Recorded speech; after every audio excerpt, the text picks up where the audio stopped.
ሰላም ዛሬ የምናየው ፊልም የሰው ልጅ ተስፋ ሲቆርጥና ፍርሃት ሲነክስበት እስከምን ድረስ ሊጓዝ እንደሚችል የሚያሳይ እስከ መጨረሻዋ ደቂቃ ድረስ ከአእምሯችሁ የማይጠፋውን ፕሪዝነርስ የተባለውን ድንቅ ትሪለር ፊልም ነው።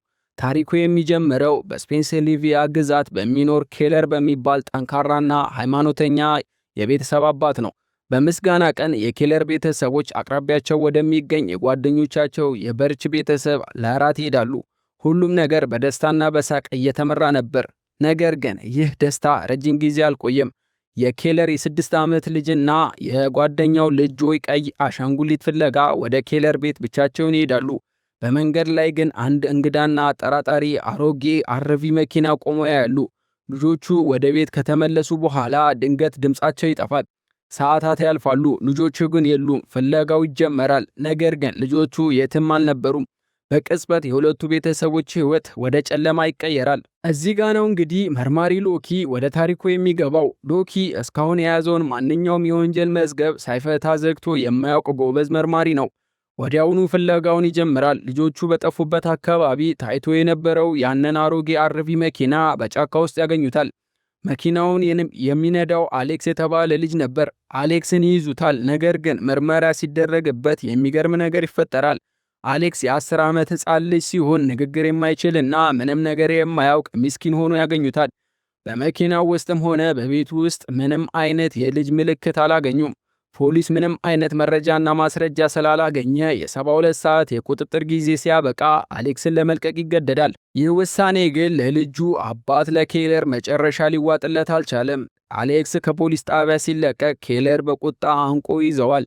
በዚያ መሃል አሌክስ ማንም ሳይሰማው ለኬለር እንዲህ ይለዋል፣ እኔ ያለው አላለቀሱም ነበር። ኬለር አሌክስን ልጆቹ ያሉበትን እንደሚያውቅ ሙሉ በሙሉ እርግጠኛ ይሆናል። ፖሊስና ሕግን መጠበቅ ሰልችቶታል። ስለዚህ የራሱን ሕግ ለማስከበር ይወስናል።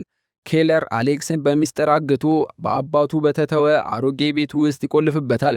እውነቱን እንዲናገር በጭካኔ ይደበድበዋል። የፈላ ውሃ ጭጋግ ባለው ጠባብ ሳጥን ውስጥ ይዘጋበታል። የጆይ አባት ፍራንክሊንም ይህንን ቢያውቅም ልጆቹን ለማግኘት ካለ ጉጉት የተነሳ ኬለርን ሙሉ በሙሉ ባይደግፈውም ዝምታን ይመርጣል። እዚህ ጋር ፊልሙ ትልቅ የሞራል ጥያቄ ያነሳል። የገዛ ልጃችሁን ለማዳን ስትሉ ሌላ ሰውን እስከምን ድረስ ታሰቃያላችሁ? ኬለር ከቀና አባትነት ወደ ጨካኝ አሳዳጅነት እየተቀየረ መጣ። በሌላ በኩል መርማሪ ሎኪ ፍንጮችን መከተሉን ቀጥሏል። በአንድ የቄስ ቤት ምድር ቤት ውስጥ አንድ ሰው በአንገቱ ላይ የላብሪንት የአንገት ሐብል አድርጎ በወንበር ላይ ታስሮ እንደሞተና እንደበሰበሰ ያገኘዋል። ቄሱ ሲጠየቅ ይህ ሰው ሕፃናትን እንደገደለ ስላመነብኝ ነው የቀጣሁት ይላል። ብዙም ሳይቆይ ሌላ ቦብ ቴለር የተባለ አጠራጣሪ ሰው በልጆቹ የጸሎት ስነ ስርዓት ላይ ይታያል። ሎኪ ይከተለዋል። በቤቱ ውስጥም በደም የተበከሉ የሕፃናት ልብሶችና በሳጥን ውስጥ የታሸጉ መርዛማ አበቦችን ያገኛሉ። ይህ ሰው ወንጀለኛ ይመስላል፣ ነገር ግን በምርመራ ወቅት ድንገት የሎኪን ሽጉጥ ነጥቆ ራሱን ያጠፋል።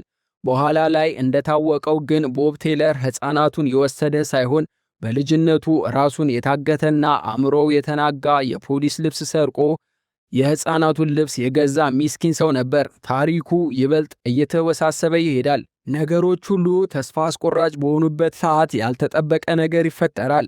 ከጠፉት ልጆች መሃል አንዷ ጆይ በሕይወት አምልጣ ትገኛለች። ሆስፒታል ውስጥ ኬለር ሊጠይቃት ሲመጣ ጆይ በደካማ ድምፅ አንተም እዚያው ነበርክ ትለዋለች።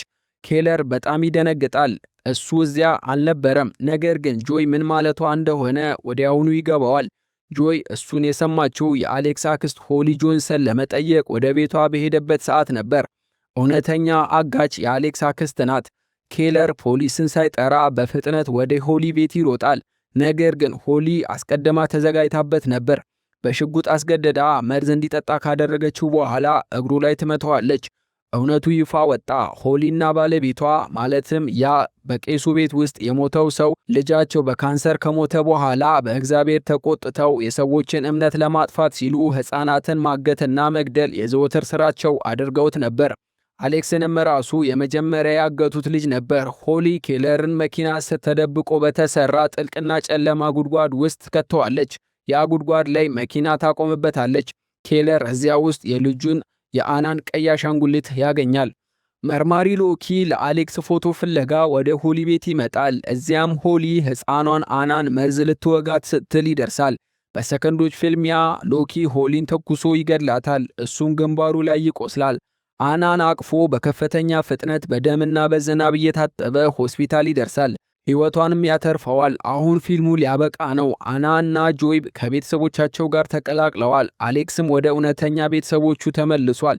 ነገር ግን ኬለር አሁንም አልተገኘም። ፖሊሶቹ ፈልገውት ያጡት ይመስላል። በስተመጨረሻ ትዕይንት መርማሪ ሎኪ ሌሊት ላይ ከሆሊ ቤት ውጪ ቆሞ ፖሊሶች ፍለጋቸውን አቁመው ሲሰበሰቡ ይታያል። አካባቢው ጸጥ ብሏል። ድንገት ግን ከማይታወቅ ቦታ በጣም የራቀና ደካማ የፊሽካ ድምፅ ይሰማል። ኬለር ጉድጓድ ውስጥ ሆኖ ልጁ የጣለችውን ፊሽካ እየነፋ ነበር። ሎኪ መጀመሪያ ላይ ድምፁ የነፋስ መስሎት ነበር። ነገር ግን ድምፁን ደግሞ ደጋግሞ ሲሰማ ፊቱን ዞር አድርጎ በጥንቃቄ ሲያዳምጥ ፊልሙ እዚህ ላይ ያበቃል። ዳይሬክተሩ ኬለር ይውጣ አይውጣ ሳያሳየን ፊልሙ እዚህ ላይ ይዘጋዋል። ነገር ግን የሎኪ የማስተዋል ብቃት ካወቀን ኬለር እንደሚያገኘው መገመት አያዳግትም። ፕሪዝነርስ በእውነትም ሁላችንም በሆነ ነገር እስረኛ መሆናችንን ያሳየን ድንቅ ፊልም ነው። ታሪኩን ከወደዳችሁት ቪዲዮን ላይክ ማድረጋችሁን እንዳትረሱ። ለቻናሌ አዲስ ከሆናችሁ ደግሞ ሌሎች መሰል ምርጥ ፊልሞች ታሪኮችን በፍጥነት ለማግኘት ሰብስክራይብ አድርጉ። በቀጣይ የትኛውን ፊልም እንድተርክላችሁ ትፈልጋላችሁ? ኮሜንት ላይ አስፍሩልኝ። ቀጣይ በሌላ ቪዲዮ እስከምንገናኝ ድረስ ቸር ሰንብቱልኝ።